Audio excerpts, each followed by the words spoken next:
সংবিধানে সম্ভবত উল্লেখ করা আছে যে জনগণ হচ্ছে রাষ্ট্রের মালিক বা জনগণই সকল ক্ষমতার উৎস। মানে এটা নিয়ে আবার অনেকে বলেন যে সকল ক্ষমতার উৎস তো হচ্ছে আল্লাহ রাব্বুল আলামিন, জি, বাট এর বাইরেও জনগণের এখানে একটা ভূমিকা আছে, সেই জিনিসটাই আসলে হয়তোবা বোঝানো হয়েছে।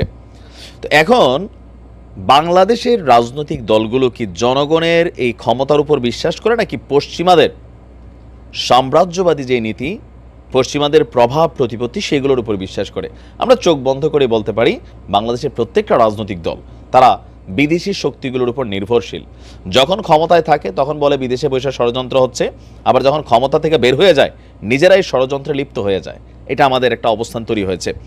এর মাঝখানে আলোচনায় উঠে আসছে এই মুহূর্তে ঢাকাতে সফররত যুক্তরাজ্যের ভারত প্রশান্ত মহাসাগর বিষয়ক পররাষ্ট্র প্রতিমন্ত্রী ক্যাথরিন ওয়েস্ট। তার এক বক্তব্যে এই মুহূর্তে মার্কেটটা আবারও হালকা ঝাঁকানাকা দুলছে। কেউ বলছেন যে আওয়ামী লীগ লবিস্ট নিয়োগ করেছে, কেউ বলছে যে না, ভারতের যেহেতু দায়িত্ব আছে হয়তো মোদি ম্যানেজ করছে, অথবা সামহাও যুক্তরাজ্য বাংলাদেশে কি চাচ্ছে। এবার আসেন মুদ্রা কথা। এই যে আগামী আপকামিং নির্বাচন, সংস্কারের পরবর্তী বা যে কোনো সময় নির্বাচন হবে, আওয়ামী লীগ যেন এই নির্বাচনে অংশগ্রহণ করতে না পারে। বৈষম্যবিরোধী ছাত্র আন্দোলন থেকে শুরু করে রাজনৈতিক দলগুলো কিন্তু সবাই চাচ্ছে যেন আওয়ামী লীগের নির্বাচনে অংশগ্রহণ করতে না পারে। এমনকি সমন্বয়করা বলছে আগে সবার বিচার হইতে হবে, তারপরে আওয়ামী লীগ কখনো যদি রাজনীতি করার সুযোগ থেকে রাজনীতি করবে। কেউ কেউ আওয়ামী লীগকে ব্যান করারও পরিকল্পনা বা প্রস্তাব দিচ্ছেন সরকারকে। সরকার যদিও এখন পর্যন্ত এই বিষয়টাতে একটু কৌশলী অবস্থানে আছে।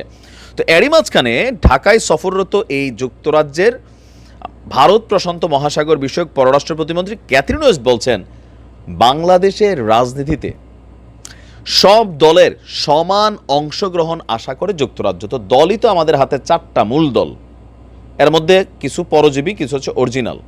প্রধান দুইটা দল হচ্ছে আওয়ামী লীগ, বিএনপি, পাশাপাশি বিএনপির সাথে কানেক্টেড জামাত ইসলাম, আর আওয়ামী লীগের সাথে কানেক্টেড জাতীয় পার্টি। এর বাহিরে যে দলগুলো আছে আসলে ওইভাবে কেউই সরকার গঠন করার মতো ক্যাপাবিলিটি বা জনবল অথবা আপনি ভোটার তাদের নাই। তো এখন যেহেতু এই প্রতিমন্ত্রী তিনি আসছেন, তিনি বলছেন যে বাংলাদেশের রাজনীতিতে সব দলের সমান অংশগ্রহণ আশা করে যুক্তরাজ্য। তার মানে তারা এখানে আওয়ামী লীগের কথাটাই বেসিক্যালি মেনশন করছে যে আওয়ামী লীগকে বাদ দিয়া নির্বাচন, আওয়ামী লীগকে বাদ দিয়া রাজনীতি, এটা যুক্তরাজ্য চায় না। তিনি বলছেন যে সরাসরি বলেন না, বাট তার কথাটা কিন্তু এরকমই আসছে। পররাষ্ট্র মন্ত্রণালয়ের পররাষ্ট্র উপদেষ্টা তৌহিদ হোসেনের সাথে একটা বৈঠকের পর তিনি এই কথা জানিয়েছেন। ক্যাথরিন বলছেন বাংলাদেশের গণতান্ত্রিক ভবিষ্যৎ যাত্রায় প্রফেসর ইউনূসের ভিশনের দিকে তাকিয়ে আছে যুক্তরাজ্য। এটা সত্য। সবাই ভাবছে যে সামহাও এমন একটা সিস্টেম তৈরি হবে যেহেতু অন্তর্বর্তী সরকার প্রধানের রাজনীতি করার সুযোগ আর তিনি রাজনীতি করবেন না, এটা ক্লিয়ার। বৈষম্যবিরোধী ছাত্র আন্দোলনের হিসাবটা আলাদা। তো তিনার যে ভিশনটা যে বাংলাদেশকে এমন একটা স্টেজে নেওয়া দরকার যে সরকার দুর্নীতি করতে পারবে না, লুটপাট করতে পারবে না, জনগণের কাছে জবাবদিহিতা থাকতে হবে।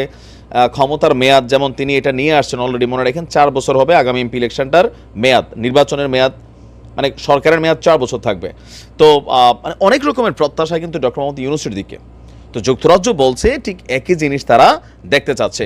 এক্ষেত্রে অন্তর্বর্তী সরকার কী ধরনের সহায়তা চায় সেই অনুযায়ী পরবর্তী পর্যায়ে বাংলাদেশের জনগণকে সমর্থন করার চেষ্টা করবে যুক্তরাজ্য। তার এই বক্তব্যে রাজনৈতিক সমঝোতার কথা উল্লেখ করেছেন। এই পরিপ্রেক্ষিতে দেশের সব রাজনৈতিক দলের সমান সুযোগ পাওয়ার বিষয়ে প্রশ্ন করেছেন একজন সাংবাদিক, যে সবগুলো রাজনৈতিক দলকে সমান সুযোগ পাওয়া উচিত নির্বাচন বা রাজনীতির মাঠে। তিনি বলছেন অবশ্যই আমরা আশা করি প্রফেসর ইউনূস বাংলাদেশের গণতান্ত্রিক ভবিষ্যৎ নিয়ে তার দৃষ্টিভঙ্গি প্রকাশ করবেন আর সেটা উন্মোচিত হবে।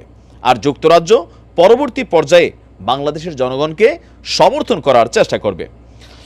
আপনার আমরা যদি দেখি এখানে তিনি অনেক কথা বলছেন যে তিনি 11 বছর পর বাংলাদেশে এসেছেন, দ্বিতীয় সফর। আর তিনি বলছেন যে বাংলাদেশের অন্তর্বর্তী সরকার শান্তি শৃঙ্খলা পুনরুদ্ধার, জবাবদিহিতা নিশ্চিত করতে চায় এবং যুক্তরাষ্ট্র সহযোগিতা করতে প্রস্তুত আছে। তো তিনি বলছেন যে একটি উন্নত গণতান্ত্রিক ভবিষ্যৎ গড়ে তোলার জন্য অন্তর্বর্তী সরকারের সংকল্পকে স্বাগত জানিয়েছি। আমরা এই দেশে শক্তিশালী গণতন্ত্র চাই, অর্থনীতি, বাণিজ্য, নিরাপত্তা সব বিষয়ে কাজ করতে চাই। তাহলে তার এই বক্তব্যটার মধ্যে একটা ভাইব আছে আওয়ামী লীগের জন্য। লবিস্ট ফার্ম কিন্তু নিয়োগ করে আওয়ামী লীগ করছে, বিএনপিও করছে, বিশেষ করে মার্কিন যুক্তরাষ্ট্র এবং যুক্তরাজ্য, এই দুইটা রাষ্ট্র, পাশাপাশি ইউরোপীয় ইউনিয়নেও আপনার একটা ভূমিকা কিন্তু আমাদের দুইটা দল রাখতে চায়। এখন এটা তাদের বক্তব্য, বাট বাংলাদেশের রাজনৈতিক দলগুলোর বক্তব্য, কৌশলী কেউ বক্তব্য দিচ্ছেন, কেউ সরাসরি বলছেন, কেউ বলছেন যে ঠিক আছে, আওয়ামী লীগের যারা পরিচ্ছন্ন নেতাকর্মী তারা যদি মাঠে আসতে চায় আসতে পারে, যারা দাগি বা জুলুমবাজ অথবা যারা লুটপাট করছে, বিভিন্ন রকম অপরাধে জড়িত, তাদেরকে এখানে আনা যাবে না, রাজনীতিতে সুযোগ দেওয়া যাবে না। আর যারা আসবে তাদের বিচার হবে, তো বিচার হইতে তো আর রাজনীতির সুযোগ থাকবে না।